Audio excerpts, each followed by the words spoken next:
बिस्मिल्लाहिर्रहमानिर्रहीम। अस्सलाम वालेकुम नाज़रीन, आप यूट्यूब चैनल देख रहे हैं। मैं इमरान खान हूँ और तब से लेकर अब तक लड़ाई यही चल रही है कि कौम इमरान खान को माइनस होने नहीं दे रही। ना इमरान खान हार मानने के लिए तैयार है और एस्टेब्लिशमेंट और इमरान खान की सारी मुखालिफ सियासी जमातें वो ये जानते हैं कि अगर ये आदमी माइनस ना हुआ तो हम बहुत हद तक माइनस हो जाएंगे। अब इस मसले की वजह से अब एक नया दबाव क्रिएट किया जा रहा है, यानी हुकूमत खुलकर कह रही है कि इमरान खान से खुद को अलहदा कर लें तो फिर हम बातचीत कर सकते हैं। यानी इमरान खान साहब के बयानिए से इमरान खान साहब से अपने आप को अलग कर लें पाकिस्तान तहरीक इंसाफ के लोग, तो फिर उनके साथ बातचीत हो सकती है। एक तो बातचीत के लिए मिन्नत तरला कोई नहीं कर रहा। मैंने देखा नहीं कि पाकिस्तान तहरीक इंसाफ के लोग, हम वो ये जरूर कहते हैं कि मुल्क के लिए हम बातचीत करना चाहते हैं और हम ये चाहते हैं कि पाकिस्तान में जो स्पेस छीन ली गई इदारों से या पार्लियामान से वो उनको वापस दी जाए, सियासी जमातों को जमहूरी हक उनका लौटाया जाए, उसके लिए वो अपनी कोशिश करते रहते हैं। अब इमरान खान साहब को दहशतगर्द डिक्लेयर किया जा रहा है। ये बार बार कहते हैं जी दहशतगर्द है, मुल्क दुश्मन है। मैं चंद सवालात आपके सामने रखता हूं। क्या पाकिस्तान तहरीक इंसाफ का इमरान खान साहब ने कोई मुसल्ला विंग बनाया हुआ है? आज तक आपको ऐसी कोई खबर मिली? कोई भी नहीं। ये कहते हैं जी असला आ गया, ये आ गया जलसा के अंदर या जलसा गाह के अंदर। आज तक दिखाएं ना कितनी बंदूकें इन्होंने देखी हैं। बेशुमार लोगों के साथ बंदूकें बेशुमार देखी गई हैं, लेकिन इमरान खान साहब के जलसा गाह में तो नहीं देखी गई। कोई मुसल्ला विंग पाकिस्तान तहरीक इंसाफ ने नहीं बनाया।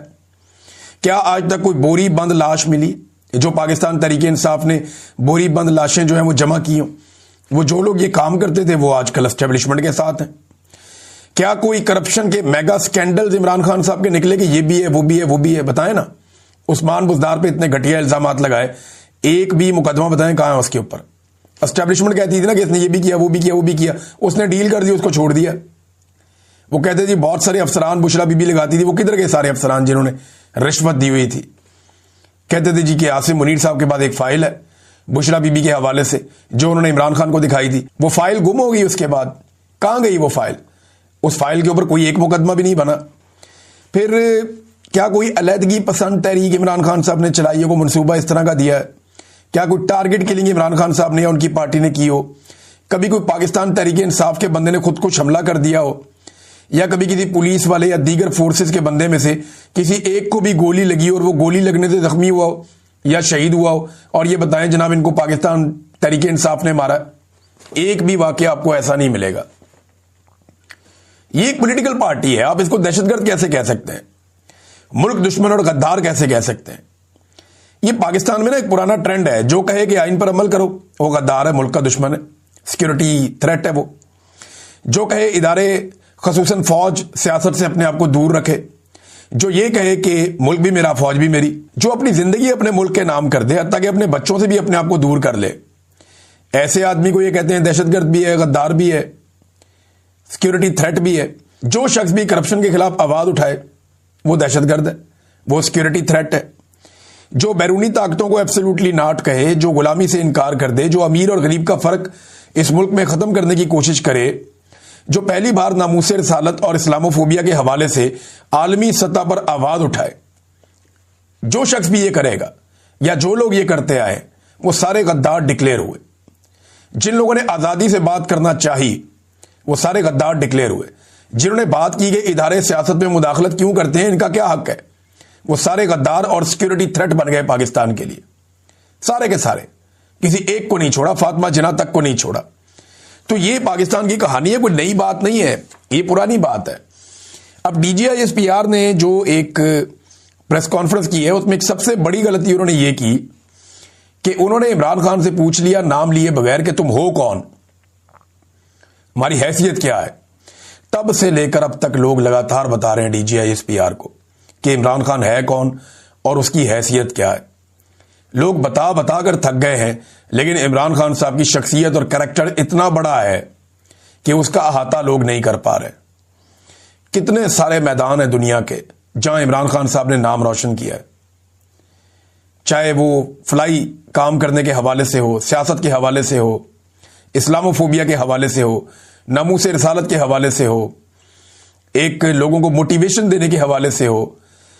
यानी इमरान खान साहब ने लीडर की तमाम औसाफ उन्होंने बताया कि वो एक बड़ा लीडर है। पाकिस्तान के अंदर कोई आदमी इनका मुकाबला नहीं कर सकता, चाहे किसी इदारे में बैठा हुआ है या किसी सियासी जमात में बैठा हुआ है। तो तब से लेकर अब तक लोग DGISPR को लगातार इतने दिनों से बता ही रहे हैं कि ये है इमरान खान, ये है इमरान खान, ये है इमरान खान, और सोशल मीडिया इससे भरा पड़ा। मैंने नादरीन एक सर्वे करवाया सोशल मीडिया पे, ये बड़ा इंपॉर्टेंट सर्वे है। इस सर्वे में मैंने सवाल पूछा कि क्या फील्ड मार्शल आसिम मुनीर साहब पे इमरान खान साहब जो तनकीद करते हैं, क्या वो तनकीद पाकिस्तान के ऊपर है या पाकिस्तान की पूरी फौज के ऊपर है या आसिम मुनीर साहब के ऊपर है? क्योंकि जितने भी लोग इमरान खान साहब के मुखालिफिन हैं वो ये कहते हैं इमरान खान ने फौज पे हमला कर दिया, इमरान खान ने रियासत पे हमला कर दिया। वो कहते हैं जी इमरान खान ने पाकिस्तान पे हमला कर दिया। हमने सर्वे करवा लिया। इसमें मैंने सर्वे जो करवाया ना एक नए तरीके से करवाया, क्योंकि आजकल बॉट्स हैं, आजकल जाली तरीके से अगर आप सवाल जवाब पूछें तो वो ऑप्शन को करके और उसके अंदर से वो अपनी वोटिंग करवा लेते हैं, जाली वोट भी पड़ जाते हैं सर्वेस के अंदर। ये नया तरीकाकार है। ट्रेंड एक चल रहा होता है, अचानक से एकदम बहुत सारे वोट्स पड़ते हैं तो ट्रेंड को चेंज करते हैं। लिहाजा एक नया तरीका है, आप इससे भी सर्वे करवाया करें। इसमें आप ऑप्शन दे दें 1 और 2 और लोगों से कहें कि कमेंट के अंदर लिखें। मैंने लगभग कोई 650 के करीब कमेंट्स पढ़े हैं, अभी तक 650 कमेंट्स आए हैं जब मैं वीडियो रिकॉर्ड कर रहा हूं कि लोगों ने कौन सा ऑप्शन लिया। मैंने कहा जिन लोगों को यह लगता है कि आसिम मुनीर साहब पे तनकीद करना, पाकिस्तान पर तनकीद करना और फौज पे तनकीद करना है, वो कहें हां, और जिन्हें लगता है कि आसिम मुनीर पर तनकीद करना, पाकिस्तान पर तनकीद करना और फौज पर तनकीद करना, तो आप नहीं का ऑप्शन भी ले सकते हैं। तो हैरत अंगेज तौर पे सब लोगों ने नहीं का ऑप्शन लिया। मुझे सिर्फ 3 लोग मिले हैं जिन्होंने हां का ऑप्शन लिया, यानी 1 को चूज किया। 3 लोग मिले लगभग 600 लोगों में से, आधा फीसद बनता है। यानी आधा फीसद पाकिस्तानियों को यह लगता है इस सर्वे के मुताबिक कि इमरान खान साहब जो तनकीद करते हैं फील्ड मार्शल आसिम मुनीर पर, यह पाकिस्तान के खिलाफ है ये बात, या पाकिस्तान की फौज के खिलाफ है ये बात। और भाई ये तो फौज के हक में है कि फौज का सियासत के लिए इस्तेमाल बंद किया जाए। इमरान खान साहब ये कहते हैं आसिम मुनीर साहब को, ये तो फौज के हक में खिलाफ कैसे हो गया? तो पाकिस्तानी भी यही सोचते हैं। 99.5% पाकिस्तानियों ने कहा कि नहीं, ये सिर्फ आर्मी चीफ पे तनकीद इमरान खान कर रहे हैं, उनकी गलत पॉलिसियों पे तनकीद कर रहे हैं। इस तनकीद का कोई पाकिस्तान के ऊपर असर नहीं है, ये रियासत के खिलाफ नहीं है, ये कोई फौज के खिलाफ साजिश नहीं है। अब 3 लोग कौन है जिन्होंने उल्टा वोट डाल दिया, जिन्होंने कहा नहीं ये फील्ड मार्शल पे तनकीद, पाकिस्तान पे तनकीद है? इनमें एक मोहम्मद उबैद सरफराज है, इनके टोटल 23 फॉलोअर्स हैं। 2022 में इन्होंने अकाउंट बनाया था। और एक इमरान सादिक साहब हैं, इनके 112 फॉलोअर्स हैं। 2014 में इन्होंने अकाउंट बनाया था। एक अर्तुगरुल बे साहब हैं, इनका ये कोई फेक अकाउंट है, 172 इनके फॉलोअर्स हैं और 2023 में इन्होंने अकाउंट बनाया था। बस इन लोगों ने किया। और किसी साबिर भाई ने एक बड़ा जबरदस्त सर्वे करवाया, साबिर शाकिर साहब ने सवाल पूछा कि आपके ख्याल में DGISPR किसके तर्जुमान है? ये DGISPR साहब को इसके बारे में सोचना चाहिए, क्योंकि इदारे के अंदर भी जो हमें इतला मिली है वो ये है कि बड़ा सख्त रिएक्शन है और बहुत सारे लोग सर पकड़ के बैठे हुए कि DGISPR ने किया क्या, इदारे के ऊपर इतना बड़ा खुदकुश हमला कर दिया। पूरे इदारे की जो एक इमेज है जिसको बड़ी मुश्किल से इदारा संभालता है, अव्वल तो वो इमेज जब इन्होंने जो हरकतें की हैं उसकी वजह से पूरे इदारे की खराब हुई है। ये वाली प्रेस कॉन्फ्रेंस ने तो एक सोने पे सुहागा वाला काम कर दिया, यानी सारा ही काम खराब कर दिया पकड़ के। तो सवाल पूछा साबिर शाकिर भाई ने कि DGISPR किसकी तर्जुमानी करते हैं? ऑप्शन दिए थे फौज की, दूसरा ऑप्शन दिया था आसिम मुनीर की, तीसरा ऑप्शन दिया था आले शरीफ की। तो जनाब सिर्फ 6% पाकिस्तानियों को लगता है कि DGISPR फौज की तर्जुमानी करते हैं। अब ये DGISPR साहब को सोचना चाहिए कि 94% पाकिस्तानियों को लगता है कि वो तर्जुमानी कर रहे हैं आसिम मुनीर साहब की और शरीफ खानदान की। 65% कहते हैं आसिम मुनीर साहब की और 29% कहते हैं आले शरीफ की। तो फौज की तर्जुमानी कर रहे हैं, हालांकि उनकी ड्यूटी फौज की तर्जुमानी करना है। तर्जुमान पाक फौज का उनका ओहदा है DGISPR का। और यहां पे सिर्फ 6% पाकिस्तानी ये समझते हैं कि वो अपने इदारे की तर्जुमानी करते हैं। बाकी लोगों को लगता है कि या तो वो आसिम मुनीर साहब की तर्जुमानी करते हैं या फिर वो तर्जुमानी करते हैं जनाब आले शरीफ की। अब नाजरीन, फैसल वाडा साहब और 1-2 लोग ही बचे हैं जो धमकियां लगाने का काम कर रहे हैं DGISPR के बाद। बहुत सारे लोग इसको ओन तो कर रहे हैं। फैसल वाडा ने बड़े अजीब तरीके से टीवी पे बैठ के तो गंद मारना शुरू कर दिया। और जी शेख वकास अकरम को हम कहेंगे टॉमी बाहर आओ, वो टॉमी बाहर आ जाएगा। फिर उनका एक छोटा टॉमी है जो एमएनए है, उसे भी कहेंगे टॉमी बाहर आओ, वो भी बाहर आ जाएगा। फिर एक सेनेटर है खुर्रम दिशान, वो अब दहशतगर्द है, उसके साथ वो करेंगे जो दहशतगर्दों के साथ होता है। अंदाजा करें आप, रगड़ के रख देंगे, ये कर देंगे, वो कर देंगे। फैसल वाडा की धमकियां ही खत्म नहीं हो रही, मैं हैरान हो रहा हूं, धमकियां ही खत्म नहीं हो रही। और फिर जवाब तो आना था। सेनेटर खुर्रम दिशान साहब का जवाब है, उन्होंने कहा वाडा मेरे बेटे कभी मिलो, मैं तुम्हें बताता हूं कि मैं कौन हूं और तुम्हारी औकात क्या है। वैसे इनका आमना सामना हो जाए ना तो मैं खुर्रम दिशान को इतना जानता हूं कि फैसल वाडा के लिए मुश्किल हो जाएगी। फैसल वाडा में हौसला नहीं है, हौसला होता तो 2 दिन इमरान खान के साथ खड़ा हो जाता, हौसला नहीं है। जावेद हाशमी साहब ने भी फैसल वाडा को मुखातिब किया, उन्होंने कहा बेनामी सेनेटर की तरह के फौज के तर्जुमान जिस तरह खुलकर सामने आ गए हैं, वाज़ेह है कि इनके पीछे जो डाकू हैं वो भी नकाब उतारकर सामने आ गए हैं। दुनिया की तारीख में पहली मर्तबा ऐसा हो रहा है कि फौज एक पार्टी को कुचलने के लिए खुद मैदान में आ गई है। आप अपना यह शौक भी पूरा करके देख लें, आपने कई जंगें जीती होंगी, मगर इस अवाम से जंग और अवाम ने जिस लीडर इमरान खान को मैंडेट दिया है उसके साथ जंग करना आपके बस की बात नहीं है। सारे इकट्ठे होकर पड़ गए इमरान खान को, और इकट्ठे होकर भी इमरान खान साहब का मुकाबला नहीं कर पा रहे। फैसल वाडा साहब ने जो बात की वो सिंपल ये है, मुझे नाज़रीन बड़ा अच्छी तरह याद है, ये जो बड़के मारने वाले लोग हैं ना, इनकी मैं आपको एक मिसाल देता हूं। हम लोग जब छोटे थे तो सब बच्चों की तरह हमें बड़ा शौक था कि हम जानवरों को देखें, चिड़ियाघर जाएं, वहां पे भालू है, शेर है, चीता है, ज़राफ़ा है, ज़ीब्राज़ होते हैं, हाथी भी होता था। तो बड़ा लगाव होता है ना बच्चों को जानवरों के साथ, हमें भी था। तो हम अपने पेरेंट्स से जिद करके, बाकी बच्चे भी सारे, हम लोग जाते थे चिड़ियाघर लाहौर में रहते थे, वहां जाते थे देखने के लिए, छोटे छोटे होते थे। तो तब ना कई ऐसे लोग आ जाते थे जो बड़े ओछे काम कर रहे होते थे, बहुत अजीब, ऐसे जैसे कि सबका सुकून उन्होंने खराब किया होता था चिड़ियाघर में। कभी बंदर को छेड़, कभी हाथी को छेड़, कभी इस जानवर को छेड़, हालांकि जगह जगह लिखा होता है कि आपने इन जानवरों को छेड़ना नहीं है। तो जो बब्बर शेर का पिंजरा था ना, उसके बाहर बहुत रश लगा हुआ होता था। ये मैं अपने बचपन का आपको वाकया सुना रहा हूं। तो वहां पे ना ये बहुत सारे लोग आए हुए थे, ये अब खड़े हो गए वहां पे, ये गंवार किस्म के लोग थे, इन्हें अकल मौत कोई नहीं थी, फैमिलीज को देखने भी नहीं दे रहे थे, और वहां पे इन्होंने इकट्ठे जमघट्टा लगा दिया। आवारा किस्म के लोग थे, शेर को कोई मुंह चढ़ा रहा है, कोई उसे आवाज निकाल रहा है, कोई कुछ कर रहा है, कोई कुछ कर रहा है। ये मेरा अपने आंखों देखा वाकया है, मैं छोटा सा था, मैंने देखा कि शेर काफी देर तक ना वहां बैठा रहा, लेटा रहा, ये उसको कभी मुंह चढ़ाए, कभी आवाज निकाले, कभी कुछ करे। एक लड़का तो ऐसा बदतमीज था, वो छलांग मार के अंदर जाकर उसको हाथ लगा के पिंजरे को वापस आ गया, डबल पिंजरा है ना, और वो बड़ी अजीब अजीब हरकतें कर रहे थे। एक बंदे ने पानी मुंह में डाल के उसने कुर्ली भी की। तो हम ये सोच रहे थे किसी को शिकायत लगाएं, ये क्या हरकतें कर रहे हैं, छोटे छोटे होते थे हम। इतने में मैंने देखा कि शेर उठा और वो दौड़ता हुआ एकदम पिंजरे की तरफ आया, और इन लोगों की मैंने दौड़ें देखी हैं।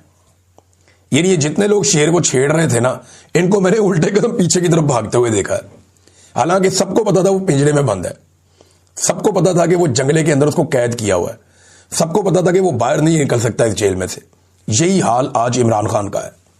उसको जेल में डाल के ना बड़े बड़े लोग बड़के मारते हैं, कोई इधर छलांग मारता है, कोई इधर छलांग मारता है, कोई उसके ऊपर कीचड़ उछालता है, कोई उसकी बीवी के ऊपर कीचड़ उछालता है, कोई उसकी बहन के बाल पकड़ के खींचता है, कोई उसे ओए तोए करता है, कोई उसे गाली देता है, कोई उसे ज़हनी मरीज कहता है, कोई उसे बदतमीजी करता है। तो ये सारे लोगों की औकात बिल्कुल वैसी है जैसी वो पिंजरे के बाहर खड़े हुए लोगों की थी, और शेर बैठा हुआ इन्हें देख रहा है। वो अंदर से एक धाड़ मारता है और इनकी दौड़ें लग जाती हैं, एक धाड़ मारता है अंदर से, वो इनकी दौड़ें लग जाती हैं। फर्ज करें अगर वो शेर बाहर आ गया तो इनके साथ क्या होगा। ये चिड़ियाघर तो क्या लाहौर की बाउंड्री से बाहर निकल जाएंगे, मैं उसकी मिसाल दे रहा हूं। तो नादरीन, ये मैंने जो वाकया देखा, मुझे ये सिमिलैरिटी नजर आ रही है। इमरान खान को भी पिंजरे में बंद किए हुए एक शेर की तरह आप ले सकते हैं, जिसको बाहर खड़े हुए आवारा किस्म के लोग, जिनकी अपनी कोई औकात और हैसियत नहीं है और कोई उनके अंदर दिल गुर्दा नहीं है, वो उसको छेड़ रहे हैं। और जिस वक्त वो उठता है, जरा सा धाड़ता है, इनकी दौड़ें लगती हैं। और अगर कहीं वो बाहर आ गया इस पिंजरे से, तो इन सबको पता है कि इनका मुस्तकबिल क्या होगा। और ये जो बाकी सियासी जमातें हैं ना, ये जो आज मजे ले रही हैं, ये कल को पछताएंगी। जिस तरह इमरान खान साहब अपनी जिंदगी में अपनी चंद गलतियों पर पछताते रहे ना, इस तरह ये लोग बहुत पछताएंगे, बल्कि इनको पछताने का मौका भी नहीं मिलेगा। वजह यह है कि इमरान खान साहब ने तो कैलकुलेटेड मिस्टेक्स की थी, इन्होंने तो तबाहियां ही फेर दी हैं, इन्होंने तो सारी लिमिट्स ही क्रॉस कर दी हैं और इस लेवल की लिमिट्स क्रॉस की हैं कि इनके पास कल को कोई जस्टिफिकेशन रहेगी भी नहीं। अब कल मंगल है, आज मंडे है, कल मंगल का दिन है, दोबारा इमरान खान साहब की बहनों की मुलाकात का दिन है। पिछली मरतबा बहुत बड़ी तादाद में लोग गए थे मुलाकात करवाने के लिए, खासतौर पे पंजाब से बहुत बड़ी तादाद में लोग निकले थे। अब टाउट्स धमकियां लगा रहे हैं पहले से ही कि मुलाकात नहीं होनी इमरान खान की, हम करवाने ही नहीं देंगे मुलाकात। और ऑब्वियस है जिस तरह का स्टेटमेंट इमरान खान साहब ने दिया उसके बाद मुलाकात होना थोड़ा मुश्किल है। लेकिन पेशावर का जलसा बड़ा कामयाब हुआ। अब इमरान खान साहब सबसे पहले तो पेशावर के जलसे का जिक्र करेंगे और फिर वो जिक्र करेंगे आसिम मुनीर साहब को मिलने वाले इस्तिस्ना पे और दोबारा जो उनकी तैनाती है इस मामले के ऊपर भी। लिहाजा कोशिश शायद की जाए कि इमरान खान साहब की बहनों को ना मिलने दिया जाए। अब डिपेंड करता है कि कारकुन कितना दबाव बढ़ा सकते हैं या बना सकते हैं। ये फैसल वाडा ने और बाकी लोगों ने जो टाउट्स हैं इन्होंने दावा किया कि बहुत दूर यहां जेल से रोक दिया जाएगा, नहीं जाने दिया जाएगा जेल की जानिब। और यह भी कहा गया कि इमरान खान साहब की बहनों को गिरफ्तार भी किया जा सकता है। तो देखते हैं कि कल मंगल वाले दिन क्या होता है। बहरहाल इमरान खान की बहनें कह रही हैं कि हम तो जरूर जाएंगे, किसी सूरत हम नहीं रुकने के, हम पहुंचेंगे। और नाज़रीन एक और चीज, ये जो सुहेल अफरीदी का जलसा चल रहा था ना पाकिस्तान तहरीक इंसाफ का या तहरीक तहफ़्फ़ुज़ आईन पाकिस्तान का पेशावर में, सिर्फ एक ट्विटर अकाउंट के ऊपर, सिर्फ एक अकाउंट की बात कर रहा हूं, सिर्फ एक अकाउंट पे 80,000 लोग उसको देख रहे थे लाइव। एक अकाउंट पे 80,000 लोग उस जलसे को लाइव देख रहे थे। टिकटॉक पे अलग चल रहे थे, ट्विटर के ऊपर दीगर अकाउंट्स के ऊपर अलग चल रहे थे, फेसबुक के ऊपर लाइव अलग चल रहा था, यूट्यूब के ऊपर कई चैनल्स पे लाइव अलग चल रहा था। यानी अलग अलग प्लेटफॉर्म्स के ऊपर यह चल रहा था पाकिस्तान तहरीक इंसाफ का जलसा। सिर्फ एक प्लेटफॉर्म पे 80,000 लोग देख रहे थे। अभी अशर बाजवा साहब हैं या कुछ और दोस्त हैं, वो जब डाटा इकट्ठा करेंगे पता चलेगा कितने मिलियन लोग देख रहे थे, लेकिन 80,000 सिर्फ एक प्लेटफॉर्म पे। अब आप अंदाजा करें कि DGISPR की जब लाइव प्रेस कॉन्फ्रेंस चल रही थी, जब पाकिस्तान के सारे जर्नलिस्ट बुलाए गए थे, उसे चंद 100 लोग देख रहे थे, सिर्फ चंद 100 लोग। इतना बड़ा फर्क है। वो उन्होंने पूछा ना कि इमरान खान तुम्हारी हैसियत क्या है, तुम हो कौन? ये हैसियत है कि वो जेल में बैठा है और सिर्फ उसके नाम के ऊपर एक जलसा हो रहा है, और उसके नाम के ऊपर जलसा हो रहा है, उसका एक जूनियर लीडर वहां पे वजीर आला के तौर पे खड़ा है, और सिर्फ एक अकाउंट पे 80,000 लोग देख रहे हैं। और आपको सारे अकाउंटों पर मिलाकर 10,000 लोग नहीं देख पाए। सारे अकाउंटों पर मिलाकर चंद 100 चंद 1000 लोग होंगे मैक्सिमम, सारे मिलाकर। तो आप कैसे पूछ सकते हैं उससे कि तुम्हारी हैसियत क्या है? वो रोजाना अपनी हैसियत साबित करता है। दो सहाफी हैं नाज़रीन, अहमद नूरानी साहब और जमील फारूकी साहब, और एक पॉलिटिकल फिगर है समाबिया ताहिर साहिबा। इनके ऊपर नाज़रीन सोशल मीडिया पे मुबैना तौर पे पाक फौज के खिलाफ प्रोपेगेंडा करने पर अलग-अलग मुकदमात में इनको इश्तिहारी करार दे दिया गया। इंतहाई अफसोसनाक हरकत है। अहमद नूरानी साहब तो चले पाकिस्तान में नहीं है, उनके ऊपर मुकदमा दर्ज कर दिया। जिस मुल्क में वो हैं वहां चले जाएं और जाकर उस खबर की बुनियाद के ऊपर वहां पे मुकदमा करें, आपको पता चल जाएगा। अगर उनके पास सबूत है तो वो वहां पे देंगे, वहां जाकर केस करें ना, जहां पे वो मौजूद हैं। पाकिस्तान के अंदर आप कैसे केस कर सकते हैं? दूसरा जो समाबिया ताहिर साहिबा है वो तो पाकिस्तान में मौजूद हैं, जो जमील फारूकी साहब हैं वो भी पाकिस्तान में हैं। उनको बारों बार इश्तिहारी कर दी है, भाई उन्हें नोटिस करें, उन्हें बुलवाएं, वो अदालत में आकर खड़े होकर जवाब देंगे। उन्हें मौका ही नहीं दिया जवाब देने का। इस किस्म की पाकिस्तान के अंदर 2 नंबरी और फ्रॉड हो रहा है। नाज़रीन मैंने आपको बताया था ब्रिगेडियर मोहम्मद अहमद साहब 97 ईयर्स के हैं, ये फर्स्ट PMA लॉन्ग कोर्स के हैं। तो इन्होंने एक स्टेटमेंट दिया था, फौज के बारे में एक पैगाम जारी किया था।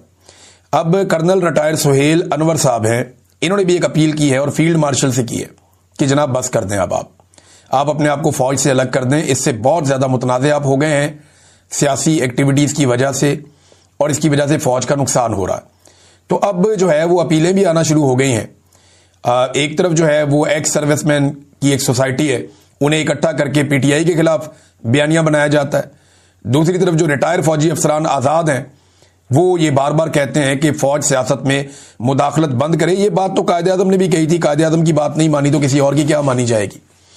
अब नाज़रीन आखिरी खबर, मुस्तफा कमाल साहब ने एक स्टेटमेंट जारी किया। ये जरा स्टेटमेंट सुने आप। वो कह रहे हैं शुक्र करें फौज सिर्फ प्रेस कॉन्फ्रेंस करके जवाब दे रही है, वरना इससे बहुत कम गुना पर माएं अपने बच्चों को ढूंढती रही हैं।